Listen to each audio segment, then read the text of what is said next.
There we go. All right. Good morning, everyone. Christine Boland, Remax Ace here. This morning, we're going to talk. I just find there's a lot of new forms and I'm getting a lot of questions and people are asking me, when do I use this? And why do I have to sign this and everything? So I just wanted to go over some of the new stuff that's in SkySlope there. Has everybody been using SkySlope or are you guys still using web forms? Right? So if you guys are still using web forms, just be aware that I'm not updating the kits in there anymore. I'm only doing the kits in SkySlope because it's the new forum. So I'm making sure that's up to date for the office. So if you want the most up-to-date forums and what you should be using in your kits, definitely check out SkySlope and learn how to use it. I was just praising DigiSign last night because SkySlope syncs up with DigiSign for us now. Before it was web forms and Authentisign. And I know some of you paid for Authentisign, but this is included in our membership, right? So it's good to learn it. But DigiSign has some really good capabilities, right? Last night I forgot to cross off something and I can send it through a signature again just to cross it off without having like an initial or signature, which I find that Authentisign never had, right? It always says, hey, you know, this signing person is missing a signature or whatever. So definitely something to think about, but go on and learn it. It syncs up really, really well. So I'm going to be showing you the forms through SkySlope. That's the reason I'm talking about that. I'm not going to go into web forms today. But we're going to start off with Realm. So let me just go here and share my screen.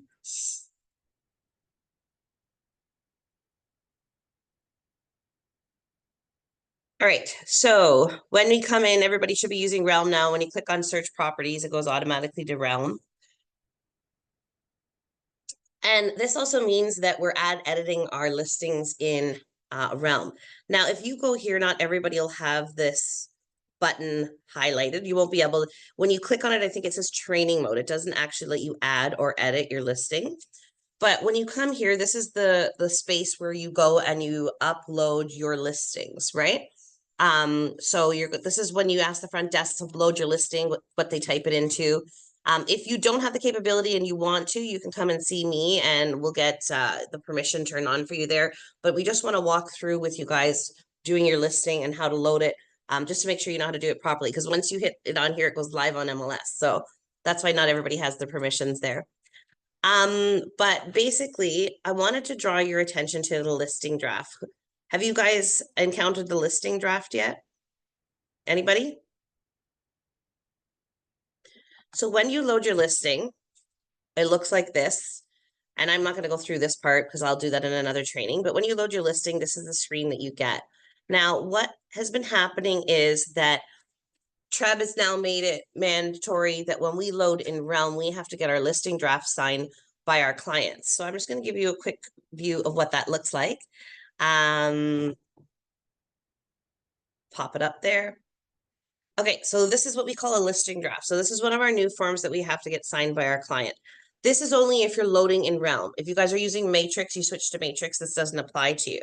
But basically what this is doing is this is replacing our MLS data sheet in Realm. So you don't have to double do. If it's kind of confusing. If you're working in the kit in SkySlope and you go to fill out the information for your property, you can go and load the listing without making it live and produce this listing draft sheet, which you will then get signed by your client in lieu of the MLS data sheet. Okay. I'll pull up the MLS data sheet for you guys who are new and don't know what the heck I'm talking about.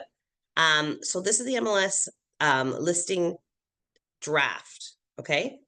And so people have been saying, why do I have to do this? I already got my client to sign all the MLS data sheet and that. Well, if you want it loaded in Realm, which the front desk is doing, or if you're loading in Realm, you need this listing draft signed now. Okay. And it's just basically all the information that is on the listing MLS data sheet. But I think it's really, really good because it's going to be a huge time saver for everybody. So normally what you guys would do is you would come in. Let me just pull up the sheet. Sorry? Oh. Sorry, did you have a question? Sorry, no, I don't have a question. No worries. So normally you come in and you have your MLS data information sheet.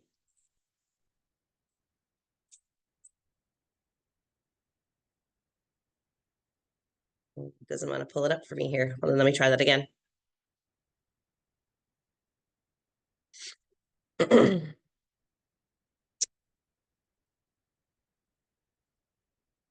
All right, let's try to pull up a condo one and see what it looks like. None of these want to download for me right now. Let's see. Okay, there we go. So normally this is what you're doing in your listing kits. If you go into SkySlope and you pick condo listing package, this is what you'll see in the kit. So what you're going to do is you're going to be filling out the area, the municipality, the street number, the assessment roll number, how many bedrooms, all the measurements, all your comments, everything. And then when you guys finish this, you take this and you either after you get your client to sign it, you go and we used to load the listing, or you hand it to the front desk and they load the listing and they put all that exact information into the loading the listing. But now you're saving time. So if you're just remember, if you're using Realm or you're handing it to the front desk, try to just do a draft in here and produce your listing draft. You get this sign, then it's not doing double the work. Because basically when you do this, all you have to do is click submit and the listing is live because everything's already loaded. So it's not double the work for everybody. I don't know if you guys are totally lost by what I'm saying, but just let me know when you're loading your listings, or if you catch this listing draft from the front desk, that's what it is. It's just a replacement of the MLS data sheet for loading in Realm. And I think Quick it's question. sorry? The question is like this listing draft has to be signed by the client, Yes. like the seller. Yes. Okay. So If you're after loading in Realm, yeah. So yeah, that's why I'm saying instead of doing your MLS data sheet and then they take all that exact information and either you or the front desk load all of that information in, then you go back to your client to get this listing draft signed. What you can do is work in your draft for loading the listing, produce the listing draft, right? And get yeah. that signed instead of the MLS data sheet for your clients, So like right? And sorry? together. So Yeah.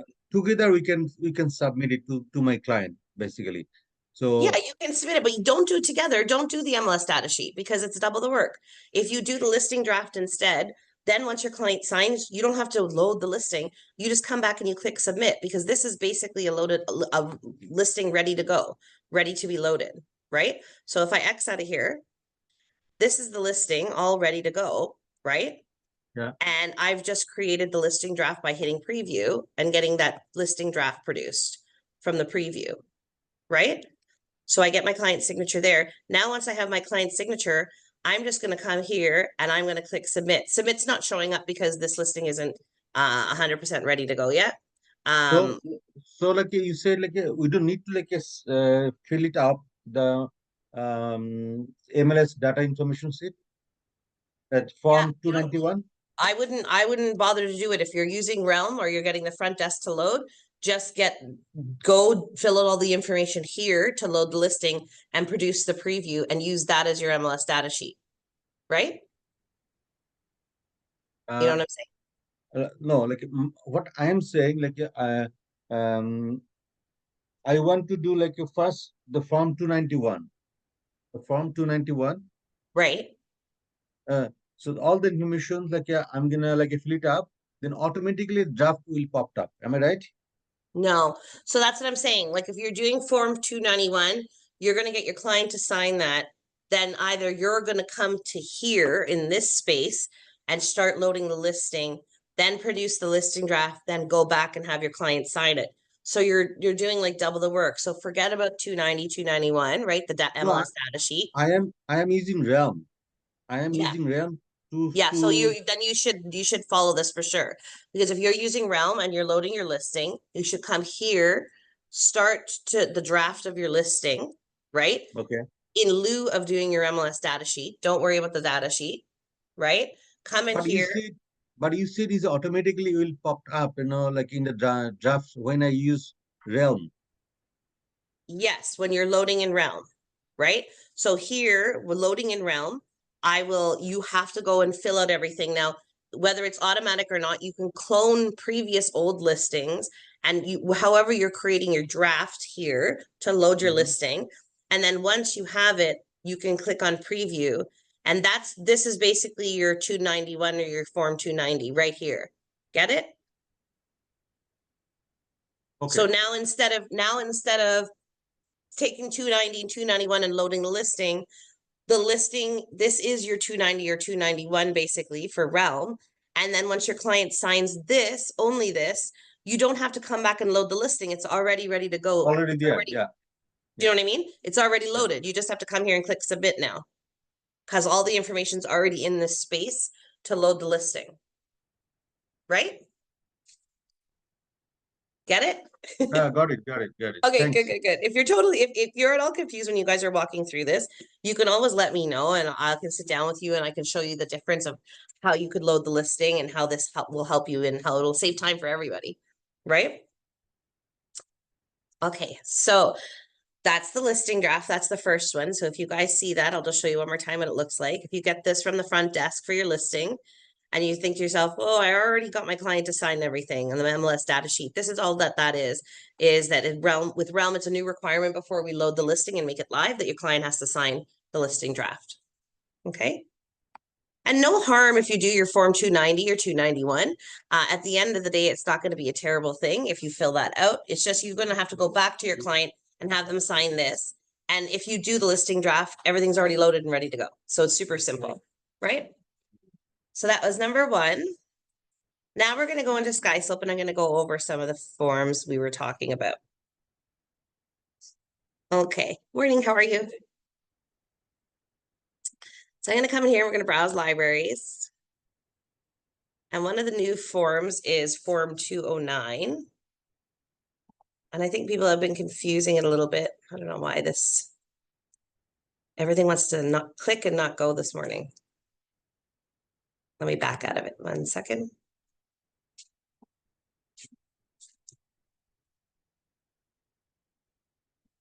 There we go. Okay, so form 209 is seller's direction to share substance of the offers. So this is a new one and I have put it in all the kits for listing. Some of you have been going and getting your clients to sign it along with the listing paperwork, and that's not correct. I just put it in there because now it's mandatory now that we are allowed to share information during the bid upon what our sellers are directing us to do. They put this form in place so we can kind of prove, and that our seller really wanted us to say those things. So this does not come into play until you're in a multiple offer situation. Okay. So you're going to carry it with you to your client or to your bid date, or if you get a couple offers come in. And at that point, you're going to sit down and talk to your seller client and say, hey, you know what? We've had a couple offers coming in. We're in a multiple offer situation now. What is it you would like me to do? How would you like me to handle the situation? And maybe your client says to you, tell them we have offers over $1 million already, to try to encourage people to come up. Or tell them that 3 of our offers are firm and, I like their closing date, whatever, but I would like them to come firm in order for me to consider their offer, right? So what you're going to do is here, you're going to fill out the seller information, right? And the brokerage information and your information. And then you're going to come down here and you're going to write what your client told you. So price, disclose that we have 3 offers over $1 million, right? Conditions, I'm going to disclose to other buyer agents that I have 3 offers that are firm, right? Whatever you think, whatever description you can put down here that's going to save your butt at the end of the day when your seller says, oh, I never said to say that, you're going to say, yeah, no, you definitely gave me the right to disclose it, because you're going to get them to initial beside everything here. Okay. And then you're going to get them to sign at the bottom, and then the name of the listing brokerage, and then authorized to bind the brokerage. That's you, the agent. So you put your signature, date, and the name. Does anybody have any questions about that form? Have you guys been using that form at all? So you said like it is only applicable for multiple like representation, multiple like offer situation. Yeah. So once you get into a situation where you're going back and forth and maybe you're asking them to improve or you're communicating with some offers that you have into play, we know how it's been said now that we can share the information as per our seller's direction, right? In that multiple offer situation, this is our seller direction of what content to share. Okay, but single offer situations, I don't need to sign these things. Um, I don't see, you're not sharing contents of substance of other offers. Do you know what I mean? Okay. Or, Yeah. you're just Yeah. going back and forth with that one person. I don't Yeah. see a big reason. Yeah, this is mainly made for those multiple offer situations. Multiple offer situation. Okay. Yeah. Okay. Mhm. Okay. All right. Anybody have any questions about that one? Okay, I'm going to move on to the offer conveyance form we have now. Very similar, but just different going on the other side. So we have the offer conveyance for the buyer and the seller, right? So we have an acknowledgement. We have the buyer and the cooperating buyer's brokerage and the salesperson or broker records information. So you put your information down there, and the seller and the listing brokerage and the salesperson's information for the property. And then you're saying, thank you for your offer or counter offer. I hereby confirm that your offer or counter offer was conveyed at whatever time on this date. And then you're going to put the comments in here. And then you get it signed by the seller and the buyer. So in this situation, you want to understand that sometimes people feel like maybe the listing agent didn't present the offer, or maybe you told your buyer agent to put a really low ball offer in, and they came back and they told you, oh, we lost, but you're not sure if they actually presented that offer. This is for filling out that form to let your clients know that you have conveyed their offer. It's an acknowledgement that the offer has been conveyed. So it's a pretty straightforward form. A lot of times, you guys ever give your 801s out and not get them back? You notice that every single listing says, fill out your 801 and Schedule B with all your offers. Fill out your 801, right? Yeah. Do you ever get them back? No, never. You guys should always be asking for them back, especially if you lose. Because if your client gets upset with you at some point, how are you going to confirm that, yes, I gave the offer and this is what came back, this is what was relayed back to me, that our offer was denied or that it was signed back, right? You guys got to ask for them back. The listing agents are real lax, and you should be giving them back as listing agents properly. Okay. You know what I mean? Okay. Even if you Okay. get 15 offers and you have to fill 15 out of them, and you have to send them back out to 15 agents, you should be filling them out at the end of the day, and you should be saying properly whether or not when you received the offer, when you presented the offer to your seller, and whether it was accepted, signed back, or expired. Way too often we're only filling these out for the So accepted here, offers. here I see the seller contact information. So we should provide the seller contact information here too. I normally don't. I normally leave it blank. I don't want anybody Yeah, seeing my seller's contact information, right? exactly, exactly. It's Yeah, a privacy. I don't Yeah. fill that part out, but I convey that whether it was accepted, signed back, or expired. Like I say, I see this come back most of the time for accepted, but the times that we get in trouble are most likely with people who don't like the fact that we've rejected their offer. Those are the people most likely to complain about us, saying, oh, you didn't present my offer. So it's actually more important to be sending these back to the offers that you're signing back or not accepting, because those are the angry So, people that are going to come after and maybe make a complaint about you, right? so this one like only agent has to sign. Am I right? When we are sending back, or we For need to like Yeah, when? only the agent has to fill out this bottom part, what happened with it. The top Oh, gets signed by the buyer, right? yeah, by But this yeah. bottom part, you only have to write when you received it, when you presented to your client, and whether your client accepted, signed back, or whether Okay, it was declined. okay, okay. It Yeah, doesn't need to sign the like a buyer or seller. yeah, Yeah. Okay, got it. yeah. Thank you. Just this is just signed by the buyer at the top. Yeah, got it. Yeah. Any questions about these forms? Yeah, asking a lot of question. No? That's okay. I like questions. It's actually way better when you ask me questions. I enjoy the training so much more. That's the whole purpose of this. I want Okay. you to ask me the questions because it's better you ask than get into trouble, right? Like I always tell you guys, even if we go over this training and you feel embarrassed tomorrow, you're doing something and you're like, she literally just had training about this. I don't want to call and ask her. No, you better call and ask, because it's better than you getting a complaint at the end of the day, or filling out the wrong paperwork, or filling it out incorrectly. Right? So Right. just call One everybody. question. Sorry? One question. Yes. Uh, can the buyer see the like what offer is all the offer that's proposed for the property like nowadays? So if you have shown the property or put an offer in, or, you know, shown any interest in the property, what happens is you get automatically updated how many offers are in. Not Okay. the content of the offer, but how many. So you'll get page, okay, one offer's in, oh, now there's 5 offers, oh, now there's 6, you know, as they're coming in, you're going to be updated on that, right?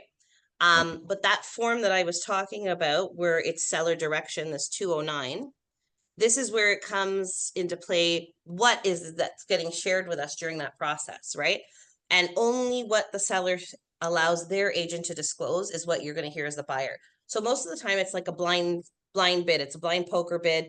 You're just putting in what you think the market value is, hoping that you'll beat the other offers, and you don't really know. But now the seller will say, the seller signs this with their listing agent and says, you know what?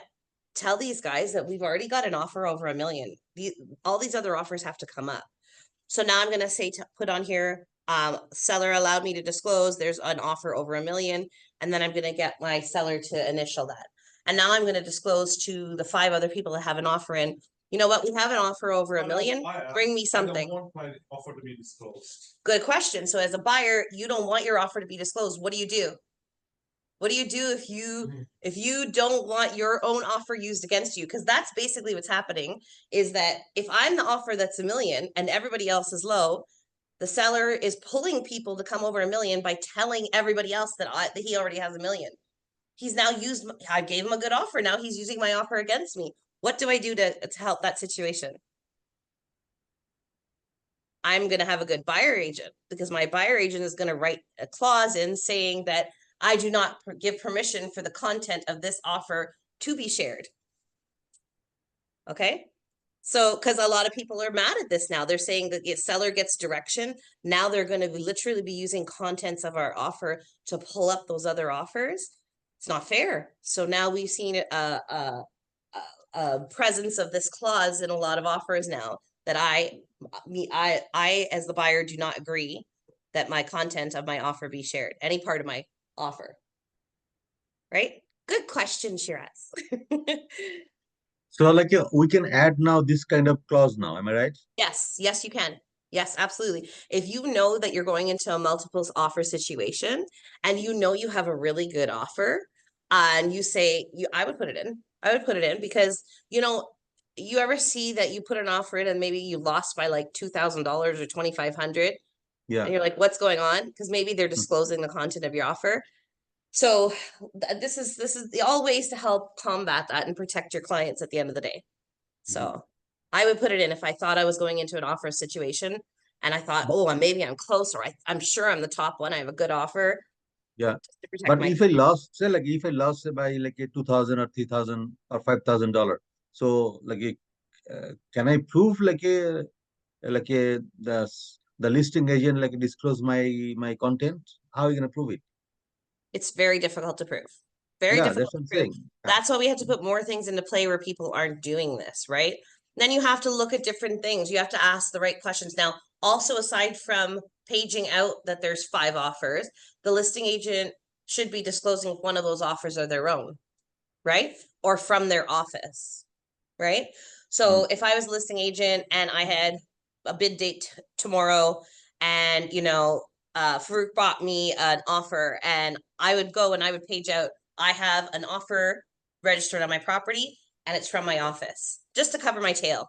Because I don't want people to get mad after the fact and say, oh, you know what, it just happened to sell over 5,000 more than my offer, and it's only because it's the guy from your office. You gave it to him, you told him my price, right? Unless it is Yeah. designated representation from both parties. Right, which is a whole other form situation. We're gonna go, if I have time, we're gonna go over the designated forms and the non-designated forms. Have you guys been using those at all? Trev kind of threw, well, not Trev, Aurea kind of threw us for a big loop, and they not only changed the systems, our signing from, you know, Authentisign to DigiSign, our forms from web forms to SkySlope. Then they also threw all of this new content at us. They threw all of these new forms. So everybody's kind of in a panic, not knowing what we need, right? And you know, Stella's has new requirements for paperwork that she needs from you guys, that going forward with deals, you're going to say, what? I've never seen this form before. But that's just because they've come into play now, right? So in order to complete your file and get your commission check, you have to make sure you know everything you should be filling out at the end of the day. Because until that file is complete, you won't get paid. So, but it's to you for your protection, because if anybody comes back on that particular deal and has a question, if all your paperwork's in place and everything's properly done, you don't have anything to worry about, right? So, Right. okay, so now we're going to go to the conditions in the offer.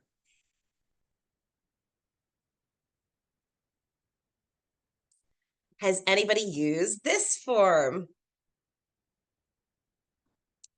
Okay, so I'm sure you guys have seen me do my training when I talk about creating offers.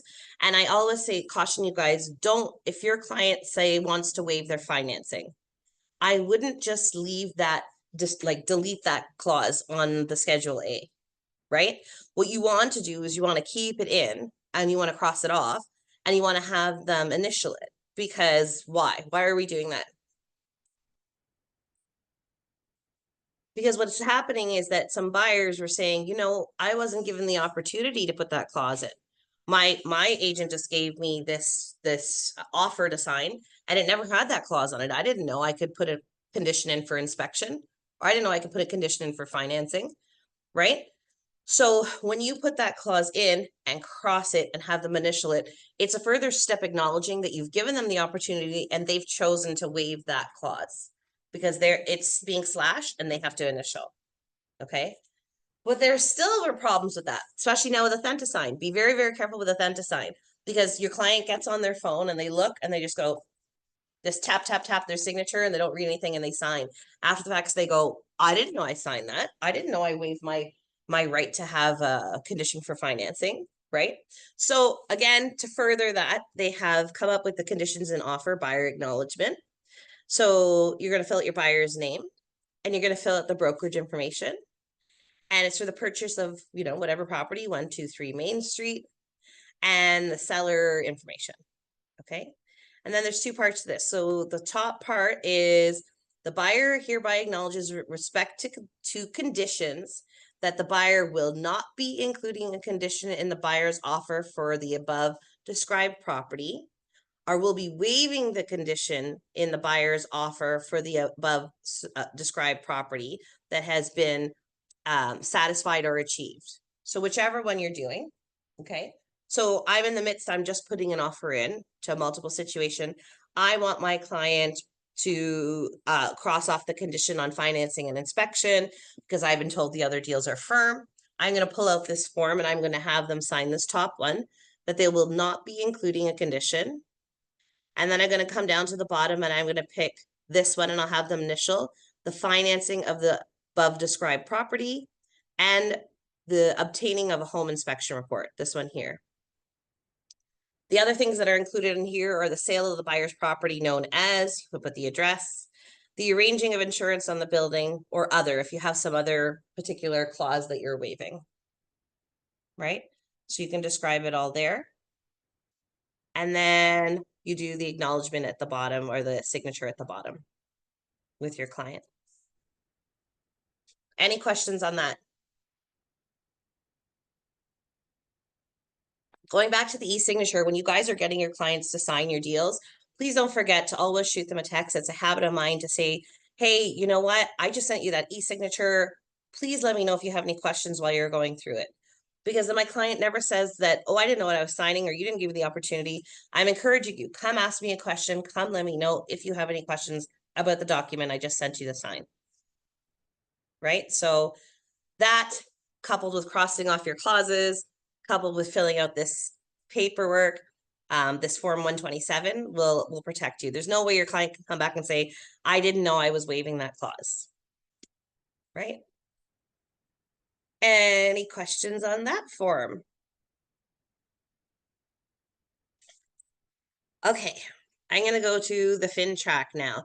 Has anybody noticed that your Fintrac has changed? No?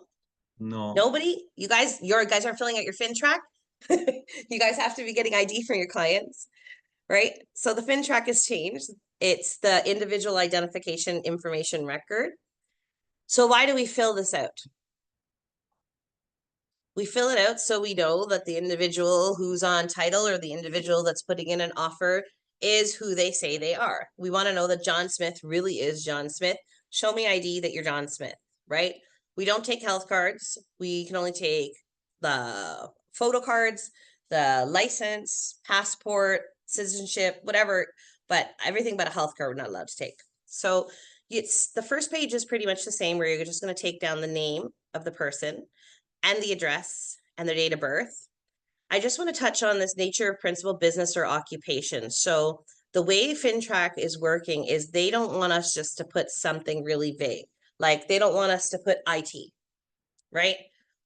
You would have to put IT consultant at whatever, Computer Inc. Okay. You want to get the name of their company and their position, right?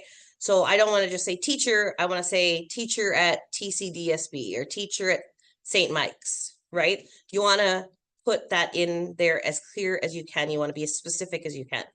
Okay. And then you're going to take down their information like driver's license, passport, and put all of this information. Like I say, this part is pretty much all the same. Has anybody encountered this part of the individual identification record yet? You guys seen it?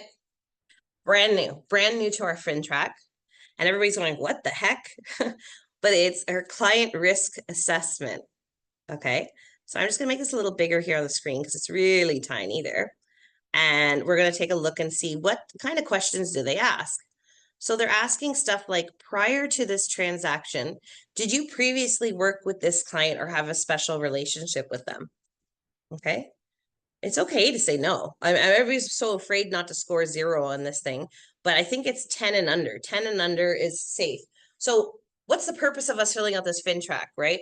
The purpose of us filling out Fintrac, and the reason they make us do it, is to avoid fraud, right? Fraud and deception within the transaction. So if a person calls you off the internet for your listing and then they decide to put an offer with you, you don't know them. It's okay to rack up a point or two for questions, but you have to answer them honestly, right? I've had agents coming and asking me, should I say yes? Well, if you don't know them, you don't know them. Say no, right? Okay. And you'll see there's a point system at the bottom. We'll look at that. Okay. To your knowledge, does the client have a criminal history in regards to illegal drug trafficking, bribery, fraud, forgery? If you just met the person, you have no idea. So to my knowledge, no. Okay. If you know anything like possibly, maybe, this is an old friend from high school and I think they did have a charge back in the day. I don't know. Answer it truthfully, right? The next one is, to your knowledge, is there a concern about money laundering? Did you just get handed a suitcase full of cash or something weird about the transaction? If you don't report it, you'll get lumped in with whatever is happening in the transaction. 99% of the time, there's nothing happening in our transaction, which is good. You should just be filling it out as normal. But if anything, if your spidey sense is tingling, you should be filling it out on the form. Does your client live within 10 kilometers of an international border? Is the client a Canadian citizen? Is the client a domestic PEP or family member or close associate of one? Is the client a foreign PEP? Is the client subject to, anyways, you guys get the point. You guys can read through all of this, but Hey, basically, question. yeah. Why this question is asking, the client is living in the international border or 5 kilometers in the airport? What does Because as far as, I don't do the screening, but as far as, the government has been concerned concerning fraud and big things that happen, this is what they've come to, what is it called? The criteria they've come up with that Yeah. makes it more likely to happen. Right. Mhm, So if you know how they take like a serial killer and they say, oh, we know that serial killers generally are, come from, I'm just making it up, come from like, a single mom home, and they were normally low income family, or they come up with that criteria. This is the criteria they've come up with. So they're asking us these questions to see how we answer them, to see if they think they have an issue with our deal, Got that we it. got, right? Right. So if we saw that he handed us a bag of 10,000 cash and he lives, in Fort Erie, and he's not a Canadian citizen or permanent resident, and and there's red flags and we didn't report it, you're just as much to blame in your deal. You should be reporting anything you find. So now, instead of pleading ignorance, they're making us answer a whole stack of questions. So generally 1 and 5 are the 2 that you're answering yes, yes to. So do you know this person, or did you previously work with them? Like I said, it's okay to answer no. And then 5, are they Canadian citizen or permanent resident? That one is 99% of the time a yes, right? And then you come down to the bottom here and it's going to give you a scorecard, right? So no on question number 1 only gets you 2 points, but yes, fine. And then you go and you score all these points. You can see the big ones are like number 2 here, number 7. Let's see what number 7 is here. Is the client of foreign PV? Yeah. So things that they feel way more heavily towards this being a shady transaction, or things with more weighted points. But anyways, you're going to tally up how you answered all the questions. And at the end here, you'll see what your total is. And I think that they say under 10. If the score is 10 or above, or you're in certain, ask your compliance officer. And who's our compliance officer? Does anybody know technically who our compliance officer is in the office? Broker of record. I mean, yeah, he could be our complete compliance officer, but Stella's the one collecting all the paperwork. So she's your compliance Okay. officer. You can call her Okay. and ask her, hey, Okay. this is crazy. What do I do? Right. But yeah, or you can call the broker of record, of course. Selvin, you can call anytime. Okay. All right. And then the rest of the Fintrac form is the same. Okay. I'm going to go back up here. Make it smaller again, X this out. Okay, so the next one I wanted to go over is multiple representation forms. So there's 4 of them. They're all pretty much the same. So I'll just pull the first one up. 325, multiple representation. Now this is a must-have form from now. I talked to Stella the other day and she says, yes, it's 100% going to be collected with each kit. So I told her, okay, I'm going to make sure I cover it in the training today, because you guys have to fill this out. If you get into a multiple offer situation, or a multiple representation, sorry, not a multiple offer, multiple representation situation, which is that you're doing both sides of the transaction, both the selling and the buying, both the landlord and the tenant, then this form is 100% mandatory now. You have to get them to sign the multiple representation. This one is the seller acknowledgement, okay? So again, it's basic information where you're filling out your seller information, your brokerage information, and what the property address is. And then there's different types of multiple representation, right? So the first one is our regular one, where I'm just going to try and make this a little bigger so you guys can see. The seller hereby acknowledges that the listing brokerage may be entering into or proposes to enter into buyer representation agreements with buyers who may be interested in purchasing the seller's property, and requires the sellers to consent to represent more than one client in the same trade. So we're getting our seller client to sign to say, yes, we can represent the buyer as well. And then it gives them some fail safes, like, don't worry. However, the seller further understands and acknowledges that the listing brokerage shall not disclose that the seller may or will accept less than the listed price, that the buyer may or will pay more than the offered price, the motivation of the person. So we're saying, even though we're working with them, we're not going to give them your personal motivation, what price you'll take at the end of the day. Basically, when we talk about representation, you have a due diligence to your client. So where does that due diligence end? So if I have listed property and I want to take on multiple representation with this buyer, I'm telling my seller, look, I'm not going to disclose your personal information, but I have to go and do due diligence for that buyer. Meaning I have to encourage them, I have to educate them about the sales in the neighborhood, what the recent sales are, what the values of the property are, what the true condition of the property is, if there's any disclosures or latent and patent defects, and all of that. I still have to do my due diligence for the buyer, even though I initially was representing the seller. This buyer has come on, they're using you. You're just as responsible to represent them, right? So this is just straight multiple representation. So multiple representation doesn't only exist when you do both ends of the deal. So if I do a deal in this office and Sada, you go and you bring me the buyer, right? I have the listing, you bring me the buyer, that's multiple representation because we're both part of the same brokerage, right? Got it, yeah. Yeah. So now we have these designate forms, which are a lot to explain in the last 10 minutes we have, but I'll try to go quickly a little bit about it. But they have included them on this form as well, whether there's multiple representation and designate representation, and then multiple representation and designated representation and brokerage representation. So I'm going to pull up the form now real quick in a minute. I just wanted to show you this 325. And they have it for not only for if it's the seller that you want to sign, they have it for the buyer. So the buyer has the acknowledgement and consent.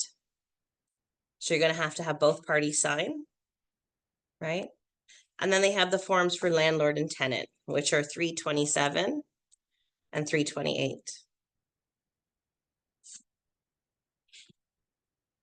Okay. They basically say the same thing, except they might change the verbiage a little bit to be more lease language. But other than that, that is that. Okay. So I wanted to touch base real quick on our listing agreement.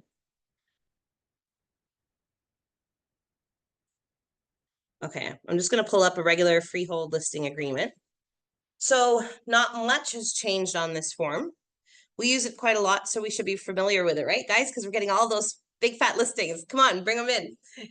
We should be using our listing agreement every week.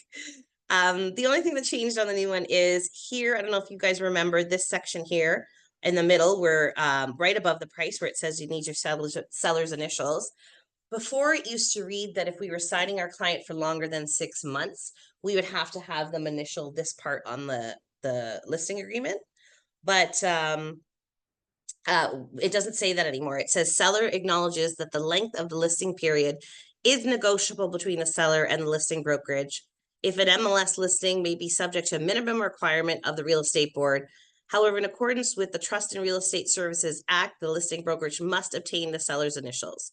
So it's right after here where we're putting listing to and from date. We used to only have to get them to initial if it's longer than 6 months.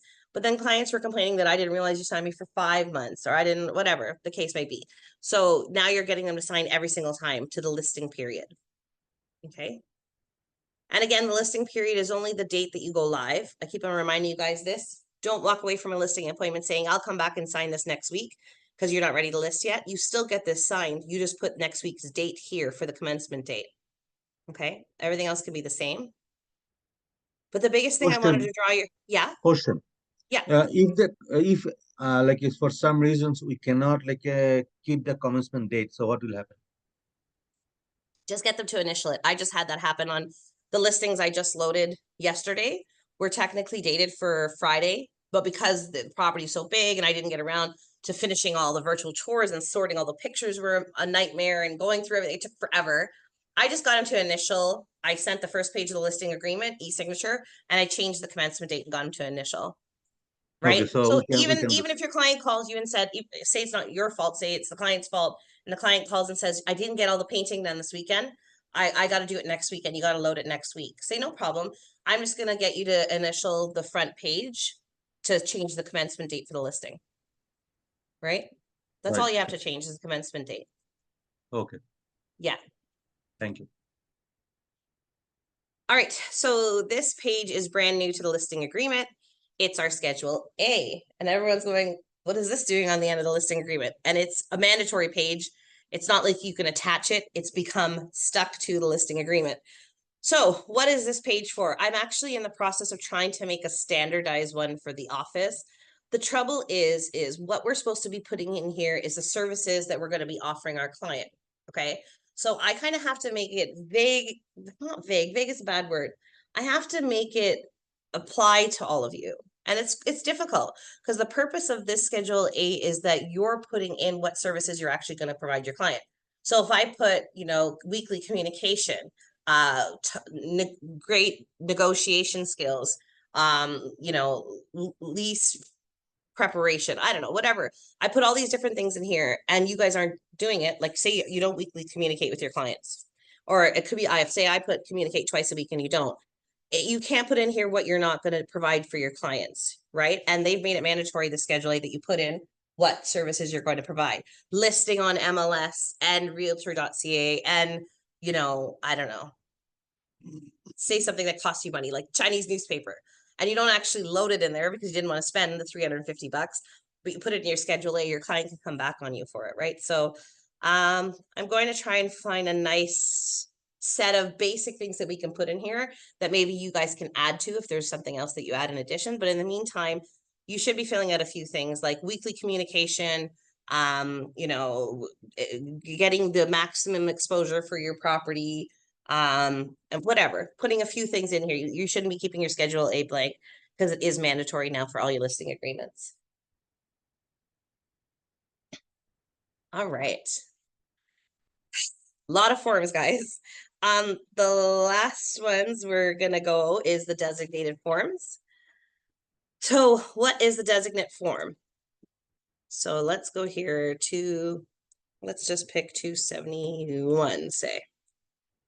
So listing agreement, seller designated represent agreement, authority to offer for sale.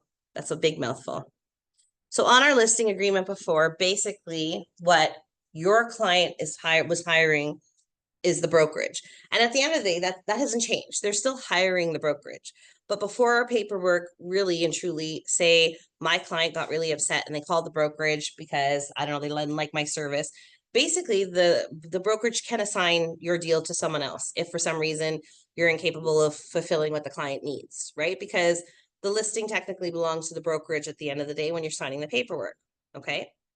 Now, this is just taking it one step further and saying that, okay, yes, so the listing belongs to the brokerage and this is how it's going to go. And the seller's name is here, but I only want these agents to work from your brokerage. So I only want, you know, Farouk to be my agent here on this deal, right? That means that the brokerage can't designate it to another agent. But it also kind of helps us in certain situations. So if you have, remember we talked about the multiple representation where we have to disclose. So if I do a deal and Shiraz has the buyer, I have the listing, Shiraz has the buyer, we have to disclose there's multiple representation. But if I sign a listing agreement and I'm a designate representative and he signs his designate buyer representation with his clients, we no longer have multiple representation because they're saying that it's not the whole brokerage. So you don't look at it at the same umbrella. There's no longer a disclosure needed for that. So they've overcomplicated things, but they've kind of given us loopholes to help us as well, to give us a little bit of power with our paperwork, but it can get icky and confusing. So if you guys are in some kind of multiple situation where you're unsure because he's designate and I'm not, or we're both designated representative and we don't know what paperwork we signed, we just pick something from the kit, just let me know and we'll go over and we'll see what kind of disclosures you have to make in your transaction. All right. Anybody have any questions? That was a whole lot of paperwork I just threw at you guys. So I don't expect you to remember it all. But at least now, hopefully, if you go into the kit and you see these kind of things, like the seller disclosure on what to disclose, you go, oh yeah, I saw that. At least you saw the form before once. That's going somewhere, right?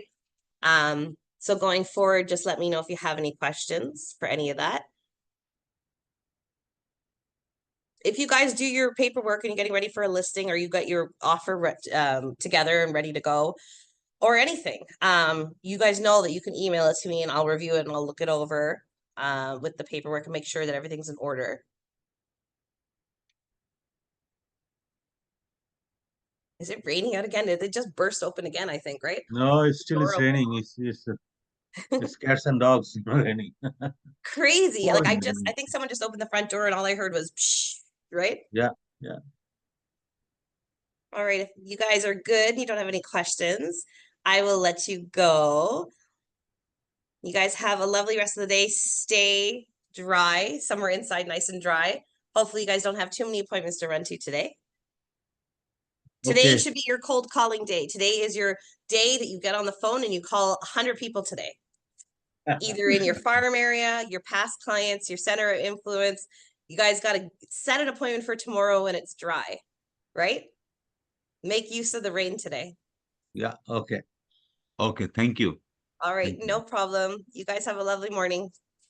You too. Thank you. Take Thank care. you. Thank you. Bye-bye.